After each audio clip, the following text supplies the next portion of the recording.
طرف کھینچا جا رہا تھا، جو مدتوں زمین کی گہرائیوں میں محو خواب تھی اور جسے شانے جھنجھوڑ کر جگا دیا گیا تھا۔ میں اس بستی کے گھروں، گلیوں اور ٹیلوں کو عبور کرتا ہوا جب کافی اندر تک پہنچ چکا تو یکایک مجھ پر منکشف ہوا کہ شام اندھیرے میں اب ڈھل رہی ہے، کرنا پڑے۔ تم چلو گے میرے ساتھ؟ ہیولے سے سوال کیا میں نے۔ نہیں، میں نہیں چل سکتا تمہارے ساتھ، میں یہاں سے، اس جگہ سے دور نہیں ہو سکتا، دو ٹوک جواب دے دیا اس نے۔ میرا تجسس بڑھنے لگا۔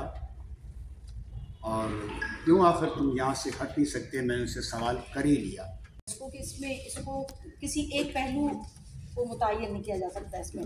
مثلا اگر مختلف لوگ ہیں تو اس افسانے کو مختلف طرح سے دیکھیں گے، یعنی کوئی ایک پہلو ہوتا ہے نا، بیسک تھیم ایک ہوتا ہے، تو مختلف لوگ اس کو اپنے طریقے سے اور مختلف طریقے سے دیکھیں گے۔ اس لحاظ سے اس کو جو ہے ہم کہیں گے کہ یہ ایک ایسا افسانہ ہے جس میں ڈائمینشنز ہیں۔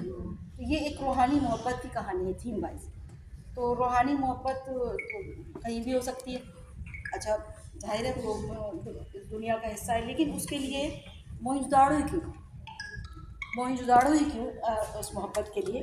تو جب آپ اسے موئنجداڑو سے کنیکٹ کرتے ہیں تو یہ کہانی خود بخود جو ہے اس شہر کی قدامت سے جا کر جڑ جاتی ہے۔ تو